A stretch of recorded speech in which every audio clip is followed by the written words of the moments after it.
पूरी दुनिया में ईरान की जीत का जश्न मन रहा है। पूरी दुनिया के मीडिया में ईरान की जो लड़ाई थी और ईरान ने जिस तरह से इस युद्ध को जीता है उसको लेकर लेख लिखे जा रहे हैं। लेकिन सोचिए, अमेरिका के राष्ट्रपति की धज्जियां उड़ाई जा रही है।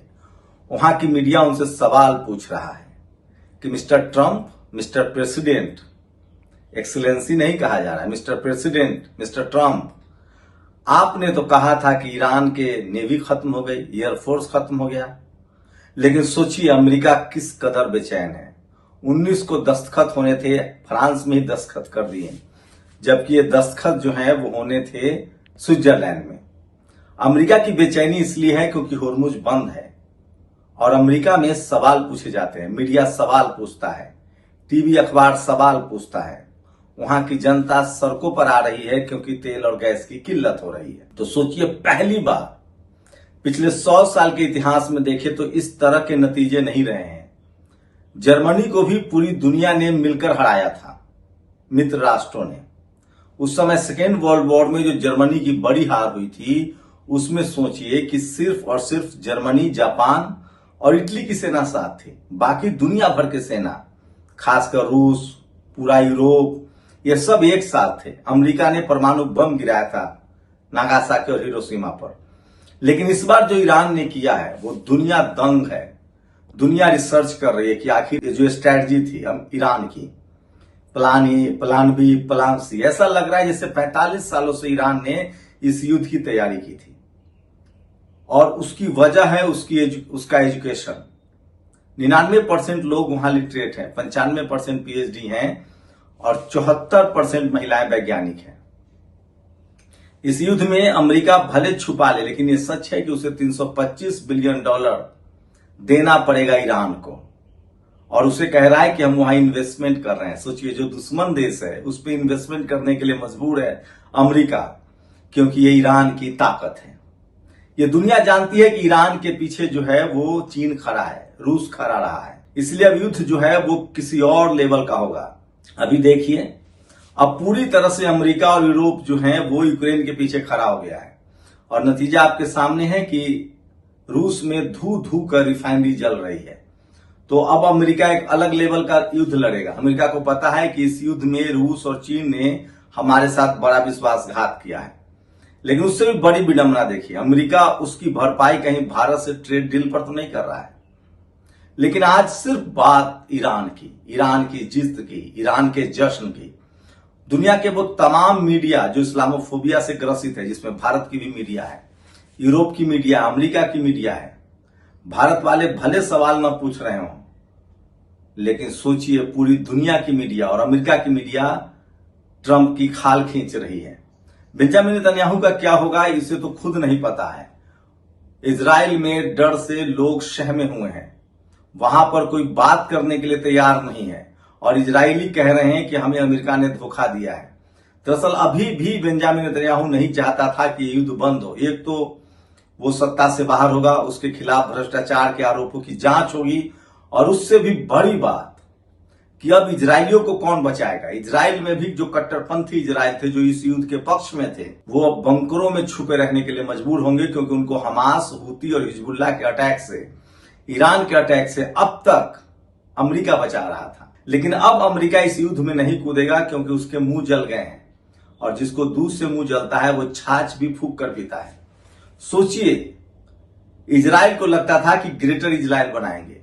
अब ईरान ने इस समझौते में साफ कहा है कि इजराइल को फिलिस्तीन और गजा पूरी तरह से खाली करना होगा।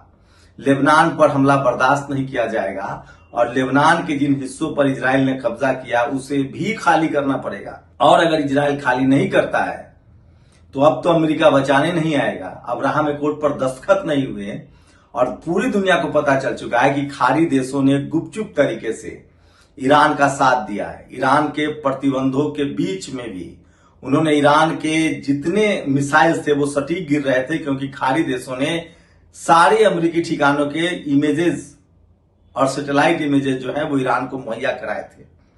तो ईरान की स्ट्रेटजी शानदार रही है। और सबसे बड़ी बात, होर्मुज पर उसका कंट्रोल।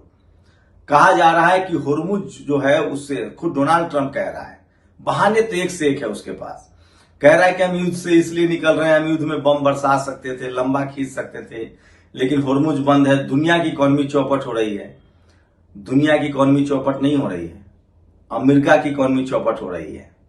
अमेरिका के लोग बगैर तेल और गैस के नहीं रह सकते हैं, और अमेरिका के लोग ऐसे भी नहीं है कि वो ट्रंप की बातों में आ जाएंगे।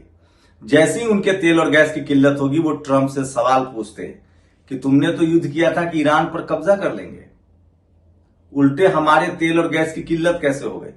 तो अमेरिका में एक जीवंत लोकतंत्र है, वहां मीडिया है, मीडिया पूछ रहा है कि मिस्टर ट्रंप, होर्मुज तो पहले खुला था, युद्ध की वजह से बंद हुआ, अब होर्मुज खुल जाएगा, इसमें हमारी क्या उपलब्धि है, और अमेरिका के हुए नुकसान के लिए कौन जिम्मेदार है, और ये 320-25 बिलियन डॉलर कहां से आएगा।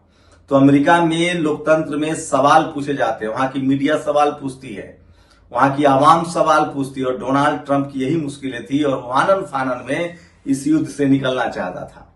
वो अमेरिका के लोगों को कह रहा है कि देखो, मैंने भले ईरान न जीता हो, लेकिन वेनेजुएला पर कब्जा करके दिया है, वहां के तेल और गैस तुमको लूट कर दिया है, वहां का सोना लूट कर दिया, लेकिन ट्रंप से सवाल पूछा जाएगा।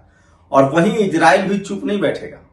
इजराइल की अपनी जिंदगी मुश्किल में है, उसी में एप्स्टीन फाइल का मुद्दा भी सामने आएगा। तो देर सवेर डोनाल्ड ट्रंप को एप्स्टीन फाइल का मुद्दा भी झेलना ही पड़ेगा। लेकिन इस समझौते में ईरान की जीत के कसीदे दुनिया गर रही है। ईरान को 325 बिलियन डॉलर का खजाना मिलेगा। ईरान अब पूरी दुनिया में स्वतंत्र है तेल बेचने के लिए, उस पर कोई प्रतिबंध लागू नहीं होता है। होर्मुज पर उसका कंट्रोल था, है और रहेगा। पहले खुला हुआ था, अब वो जब चाहे, जिसको चाहे उस पर टैक्स लगा सकता है। सवाल है कि अब कौन जाएगा ईरान से लड़ने, कौन ईरान के खिलाफ लड़ेगा। ईरान ने एक साथ अमेरिका के 12 देशों के ठिकानों पर हमला करके नेस्तनाबूद किया है। ईरान की वायु रक्षा, उसकी सीमा पूरी तरह से सुरक्षित है। जब F-35 और स्पिरिट 2 बॉम्बर गिर गया, वहां मारा गया, तो बाकी दुनिया के पास, किसके पास वो लेटेस्ट वर्जन फाइटर जेट है जो ईरान को बांध सके। ईरान से सिर्फ एक देश जो है वही लड़ सकता है, वो है चीन। तो चीन क्यों लड़ेगा? चीन तो ईरान का सबसे बड़ा सहयोगी है। और सोचिए, ईरान ने इस युद्ध में अगर किसी को थैंक यू बोला है तो वो सिर्फ चीन को। उसने कहा है कि हम चीन के साथ आगे बढ़ेंगे, हमारे रिश्ते और मजबूत होंगे। उसका 90% तेल अकेले चीन खरीदता था। तो इसका मतलब है कि ईरान अब पूरी तरह से चीन के साथ हो गया है। इसका मतलब है कि रूस, चीन और ईरान, ये 3 डेडली कॉम्बिनेशन है, सुपर पावर हो गए हैं, और ये पूरी दुनिया की इकोनॉमी पर कब्जा करने की कोशिश करेंगे। लेकिन इसमें रूस थोड़ा बैकफुट पर रहेगा, क्योंकि अब ईरान को बैकअप, जैसे रूस और चीन ने दिया है, यूक्रेन को बैकअप पूरा यूरोप और अमेरिका देगा, और अमेरिका बदला लेगा ईरान युद्ध का रूस से। तो रूस देखते हैं कितनी जल्दी इस युद्ध को खत्म करता है। लेकिन ये तो तय है कि यूक्रेन को भी जीतना आसान नहीं रहेगा, क्योंकि पूरा यूरोप बैकअप करेगा। ऐसे में कुछ बड़ा जघन्य हमले हो सकते हैं यूक्रेन पर। लेकिन ईरान ने साबित कर दिया है कि अब वो देश सुरक्षित है, पूरी तरह से सुरक्षित है, जिनके पास लेटेस्ट ड्रोन है, मिसाइल से और तकनीक है।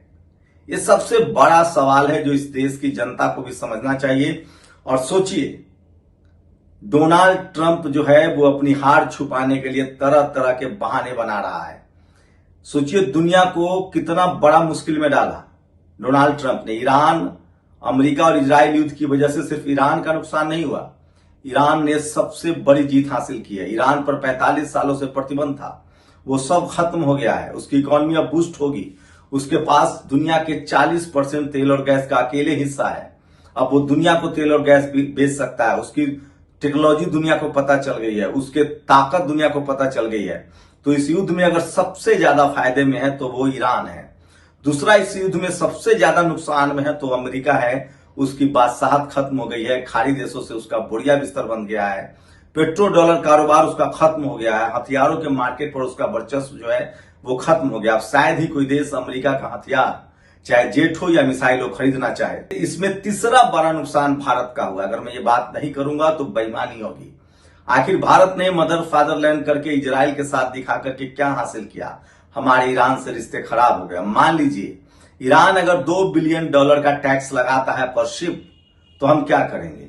क्योंकि वो कह रहा है कि 60 दिनों बाद हो सकता है कि हमारा नुकसान हुआ है, और उन देशों को जिसने अमेरिका की, इजराइल की मदद की है, हम उस पर टैक्स लगाएंगे। हम उनके शिप से $2 मिलियन लेंगे हुर्मुज से, और हुर्मुज के रास्ते से अगर आप गैस और तेल नहीं लेंगे तो क्या इथेनॉल से काम चलाएंगे? इथेनॉल से जहाज उड़ता, अगर कारें चलती तो सोचिए, इथेनॉल से जहाज उड़ता तो सोचिए भारत ने कहीं बड़ी चूक तो नहीं की है। अब तक ईरान भारत का सबसे बेस्ट पार्टनर रहा है।